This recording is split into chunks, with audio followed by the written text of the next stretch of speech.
नमस्कार, सौरभ द्विवेदी नाम है हमारा और आप देखना शुरू कर चुके हैं दी ललन टॉप शो। केंद्र सरकार कह रही है कि कोविड-19 के मामले में, कोरोना के मामले में भारत का रिकवरी रेट ऊपर जा रहा है। कितनी सच्चाई है इस दावे में, बड़ी खबर में बताएंगे, लेकिन सबसे पहले देखिए ये वीडियो।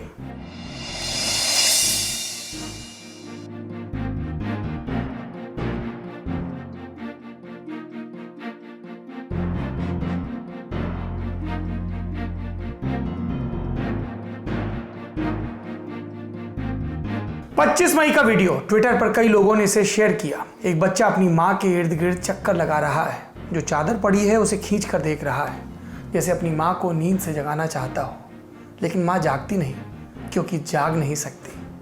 इस बच्चे की मां मर चुकी है। बच्चा अबोध है, मृत्यु को नहीं समझता।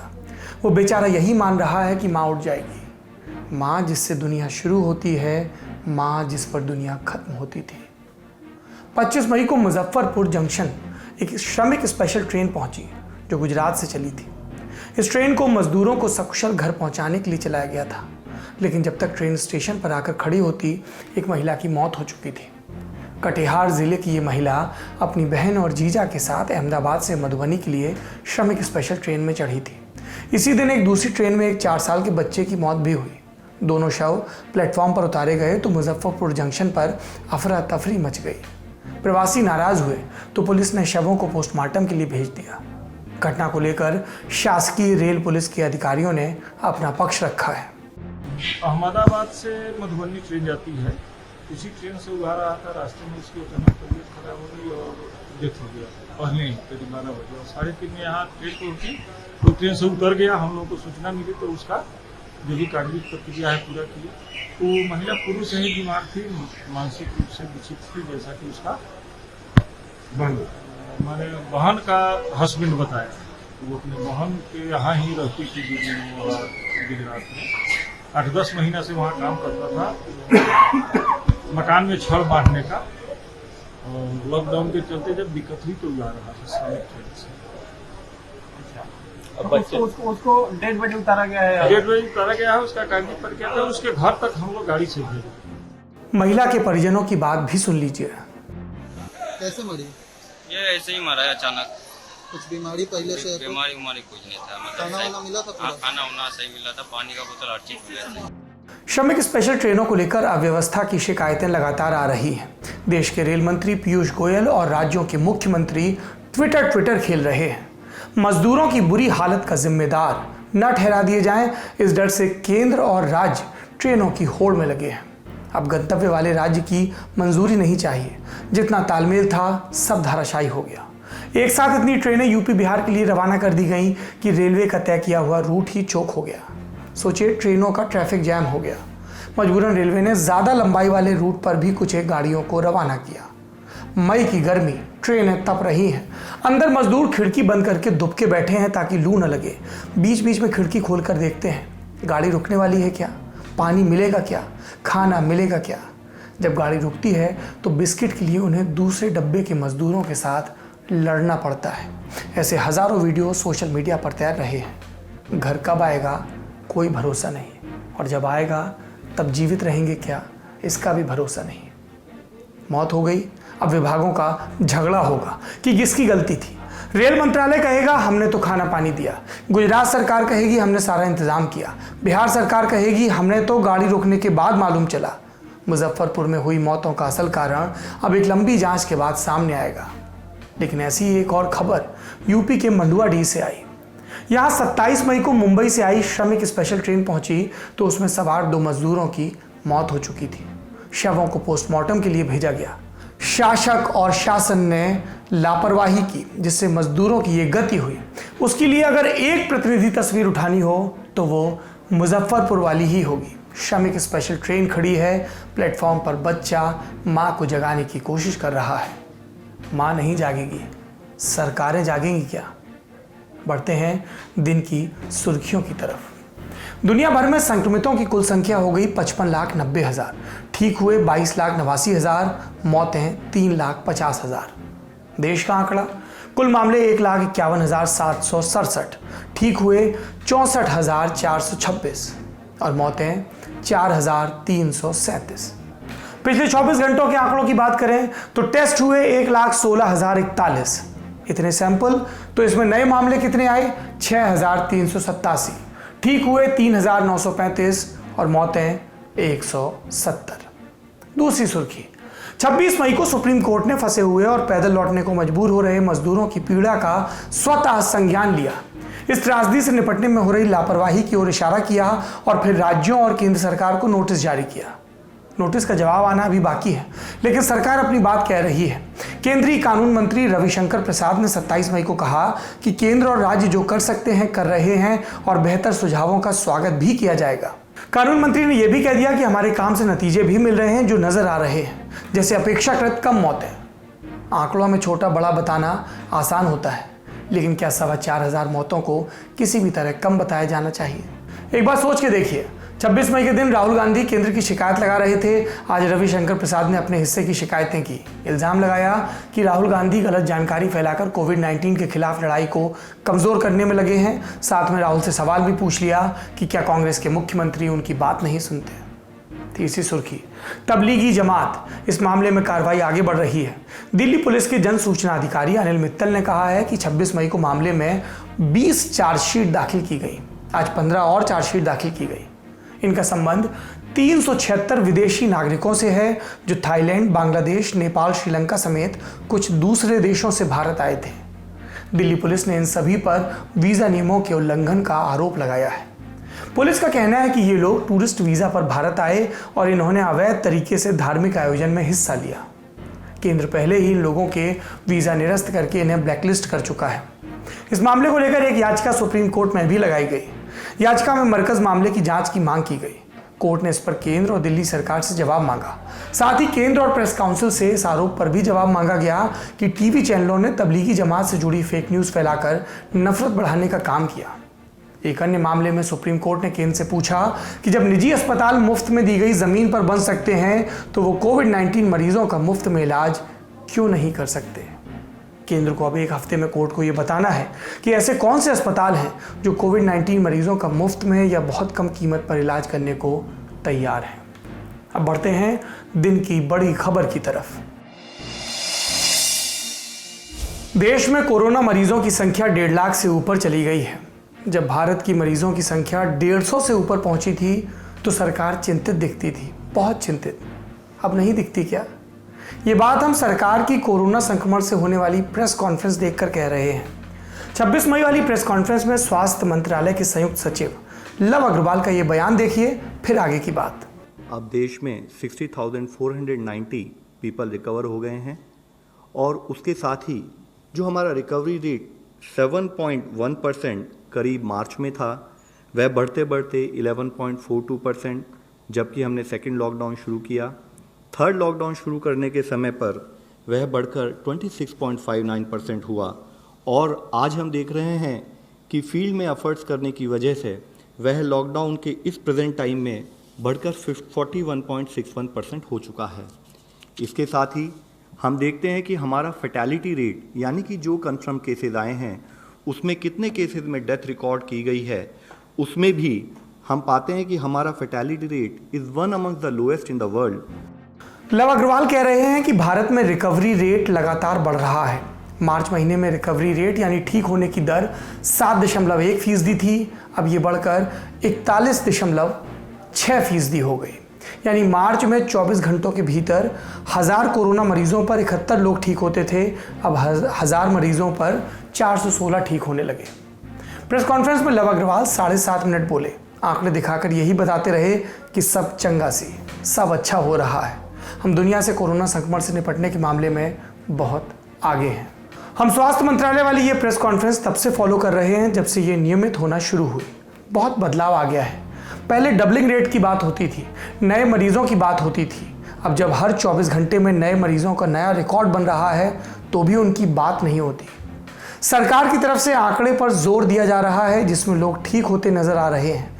अगर सरकार इन आंकड़ों की ही बात करती है तो हमें भी इनकी ही बात करनी चाहिए, आंकड़ों की जादूगरी पर बात।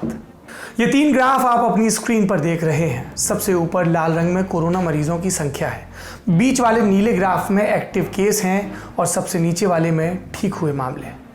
अब आप इस पर गौर करिए, मई के महीने में तीनों रेखाएं ऊपर जा रही हैं, यानी ज़्यादा मरीज आ रहे हैं और उनमें पहले से ज़्यादा ठीक होकर घर जा रहे हैं।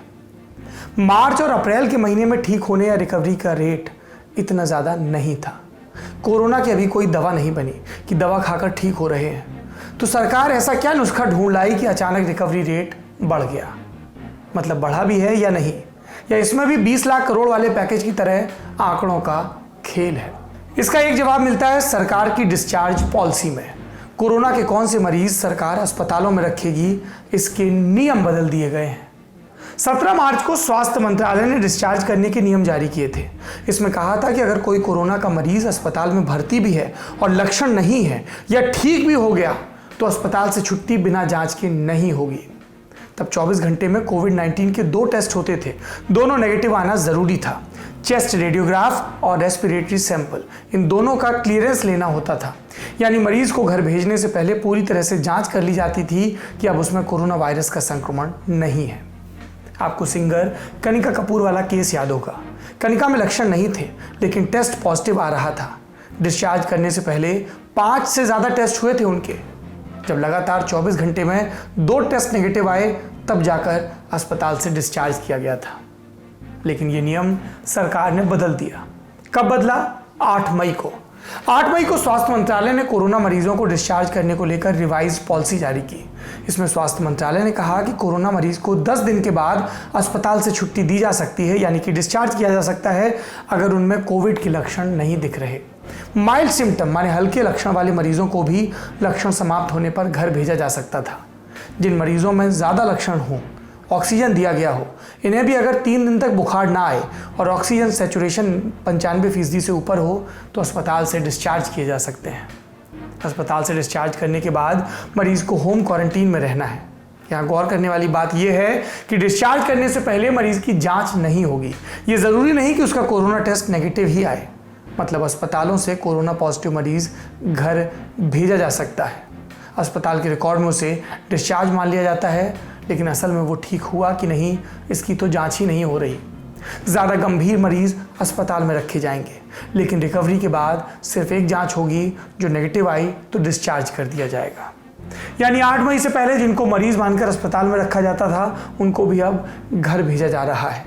इसलिए 8 मई के बाद रिकवरी वाले रेट तेज़ी से ऊपर चला गया। रिकवरी रेट बढ़ने की यही वजह है या कोई और भी वजह है, ये समझने के लिए हमने कई एक्सपर्ट से बात की।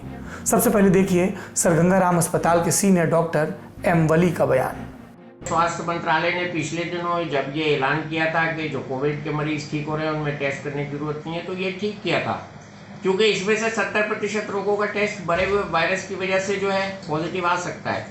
इसलिए हमको ये बहुत ज़रूरी है जानना कि आज हमारी जो रिकवरी रेट है वो 42.8% जो है वो इसलिए है क्योंकि हमने ज़्यादा टेस्ट करे हैं।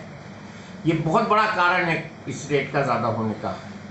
और दूसरा कारण है हम लोगों की जो इम्यूनिटी है, जो खाने की वजह से है, जिसमें हम मसाले खा रहे हैं जो कि एंटी इन्फ्लेमेटरी हैं, बीसीजी टेस्ट, बीसीजी वैक्सीनेशन जो हम लोगों को बीसीजी लगा हुआ है, और तीसरा जो है हम लोग मलेरिया से एक्सपोज्ड हैं। तो ये तीनों कारणों से हमारी इम्यूनिटी ज़्यादा है, डेथ रेट कम है। एक अच्छी बात मैं यहाँ ये बताऊँगा कि अभी हम जो है टेस्ट कर रहे हैं सिर्फ करीब 1 लाख पर डे। पिछले दिनों टेस्ट 50,000 भी थे, 40,000 भी थे, तो जब ये रिकवरी रेट भी कम थी। तो टेस्ट का ज़्यादा होना रिकवरी रेट को बढ़ा रहा है। आपका रिकवरी रेट ज़्यादा होगा और ज़्यादा बढ़ता चला जाएगा। और अगर आप मृत्यु के लोगों के हर मृत्यु के अंदर में टेस्ट नहीं कर रहे या सस्पेक्टेड केसेस को आप कोरोना नहीं मान रहे तो आपका फैटेलिटी रेट कम दिखाई देगा। याद रखिए 100 कोरोना के मरीजों में सिर्फ 70 लोगों में हमें कोरोना RT-PCR टेस्ट पॉजिटिव आता है और 30 लोगों में नेगेटिव दिखाई देता है। ये बात हम जानते हैं कि 80% कोरोना मरीजों में लक्षण नहीं दिखते। अंग्रेजी में से कहते हैं एसिम्प्टोमेटिक। लक्षण नहीं दिखते लेकिन संक्रमण फैल सकता है उनसे। इसलिए पहले रिपोर्ट नेगेटिव आने तक अस्पताल में रखा जाता था, लेकिन अब चाहे जो मजबूरी हो सरकार ने अपना तरीका बदल दिया। अब अपनी प्रेस कॉन्फ्रेंस में इन्हीं आंकड़ों को दुनिया के आंकड़ों से कंपेयर करके सरकार कहती है कि देश में हालात बेहतर है। हालांकि डिस्चार्ज पॉलिसी ऐसा नहीं कि ये सिर्फ हमारे देश में हुई हो, इसमें बदलाव करने वाला भारत अकेला देश नहीं है। अमेरिका में भी 6 मई को डिस्चार्ज पॉलिसी को लेकर नए नियम निकले थे कि कोरोना मरीज को डिस्चार्ज करने से पहले उसकी रिपोर्ट नेगेटिव आए ये ज़रूरी नहीं। यूरोप के ज़्यादातर देशों में नेगेटिव रिपोर्ट आने के बाद अस्पताल से डिस्चार्ज किया जाता है। तो ये तो देश और दुनिया की स्थिति हो गई। अब एक और आंकड़े की बात कर लेते हैं, फर्टिलिटी रेट यानी मरने वालों का आंकड़ा।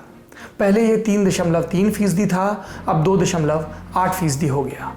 यानी 1000 लोगों में पहले 33 की मौत होती थी, अब 28 की हो रही है। राहत देने वाला आंकड़ा है कि अब कोरोना से पहले के बजाय कम लोग मर रहे हैं, लेकिन राज्य सरकारों ने यहां पर भी चालाकी कर दी।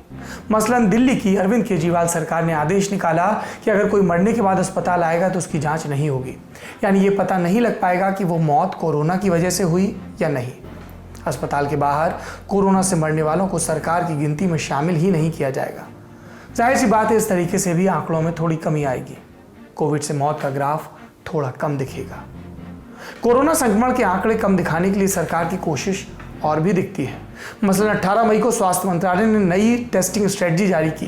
कहा कि अब सिर्फ लक्षण दिखा रहे लोगों की ही जांच होगी। परेशानी वाली बात यह है कि इतनी ढील के बाद भी कोरोना मरीजों के आंकड़े लगातार बढ़ रहे हैं। अभी हम 24 घंटे में 1,11,000 के लगभग टेस्ट कर रहे हैं। अगर ठीक तरीके से कॉन्टैक्ट ट्रेसिंग हो, टेस्टिंग का दायरा बढ़े तो संक्रमितों का आंकड़ा और भी ऊपर जाएगा। फिर भी सरकार कह रही है सब ठीक है। सरकार के आंकड़ों से दी जा रही खुशफहमी से गालिब का शेर याद आता है, हमें मालूम है जन्नत की हकीकत, लेकिन दिल के बहलाने को गालिब ये ख्याल अच्छा है। आज सेना की कमांडर्स कॉन्फ्रेंस शुरू हुई, जिसमें सेनाध्यक्ष MN नरवणे और सेना के दूसरे वरिष्ठ कमांडर शामिल हुए। प्रेस रिपोर्ट्स में दावा किया गया कि इस कॉन्फ्रेंस में लद्दाख की स्थिति पर भी चर्चा होगी।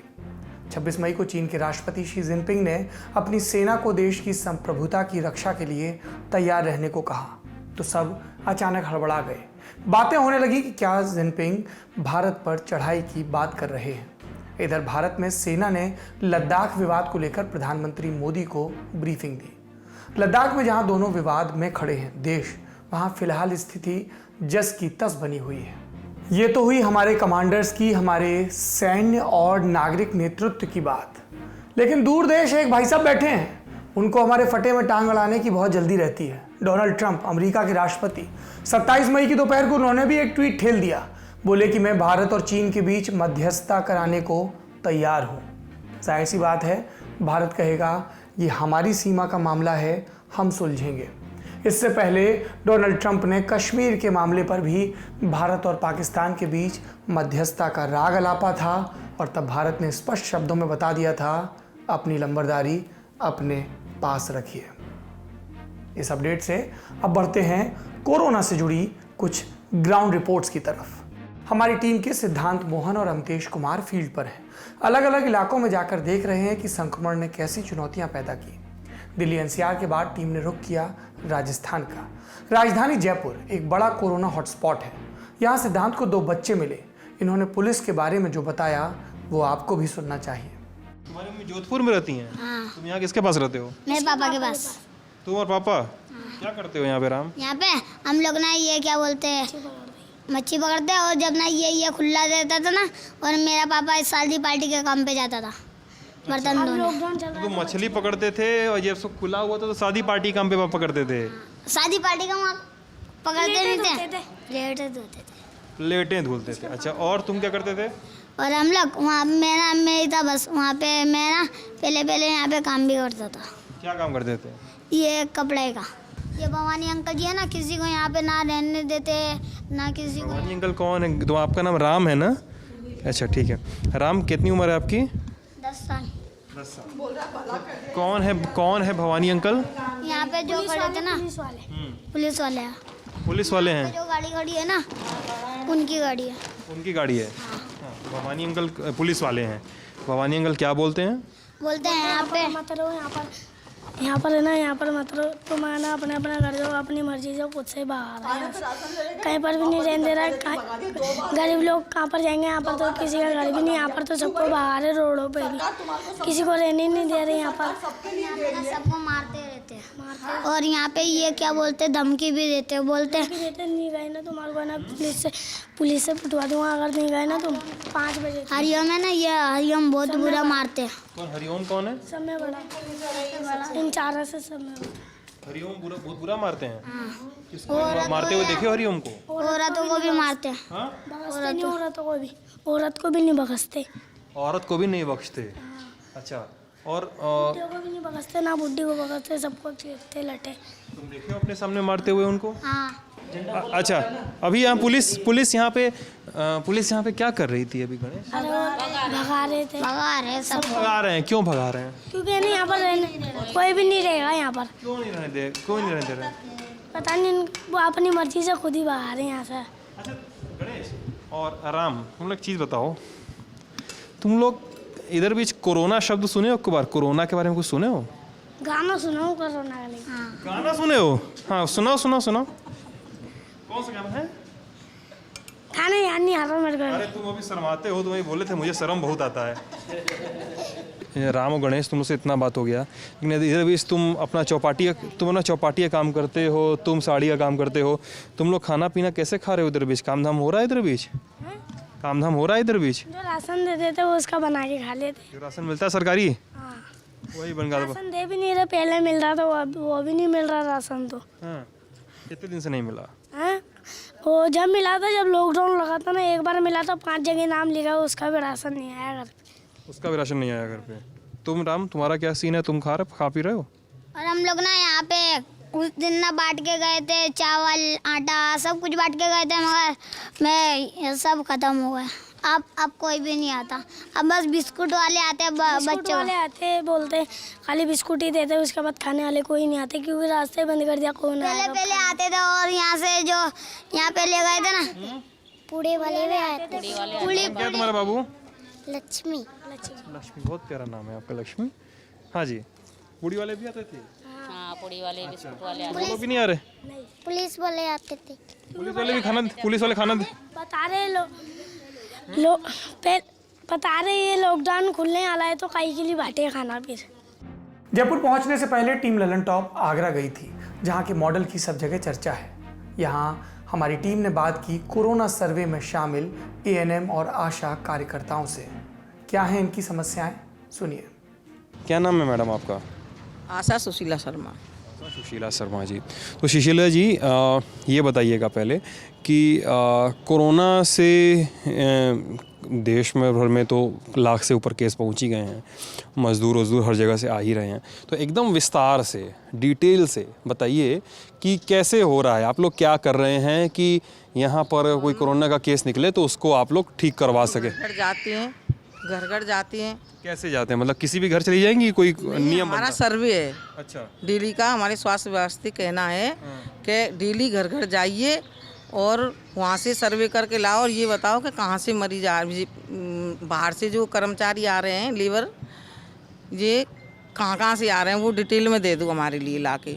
स्वास्थ्य विभाग बोल रहा है आपसे? हाँ, स्वास्थ्य घर घर जा रही हैं? घर घर जाती हैं हम, घर घर जाते हैं। हमको पता पड़ गया है कि हम इस घर में गए हैं या पड़ोसी ने बता दिया कि उस घर में कोई आया हुआ है, कोई मरीज मजदूर आया हुआ है, तो वहाँ से हम सारी डिटेल लेके आते हैं। डिटेल लेके आते हैं, उसका पता, खुद का कहाँ से आया है वो लिख के लाते हैं, नाम लिख के लाते हैं उनका, और उनसे पूछते हैं आप चेक होके आए हैं, कोई परेशानी तो नहीं है आपको, सारी डिटेल लेके आते हैं, फिर मैडम को रिपोर्ट देते हैं। अभी आप सुनिए हाइड्रोक्सीक्लोरोक्विन के बारे में? नहीं, हमने नहीं सुनी है सर, इसके बारे में आइडिया नहीं। समाचारों में बताते हैं क्लोरोक्विन की, अभी हमारे यहाँ कोई ये नहीं है कि हमारे दिए दी जा रही है हमारे लिए तो हम खा के अपने क्षेत्र में काम करें, ऐसी कोई चीज़ नहीं है यहाँ पे। क्या नाम है आपका? रेनू शर्मा। रेनू जी, हाँ, क्या बोल रही हैं? इस महीने का 1000 रुपये आ चुका है कोरोना सर्वे का। 1000 रुपये का कोरोना सर्वे का पैसा आ चुका है आपका? अच्छा, 100 रुपये का तो सैनिटाइजर हो जाता होगा आपका?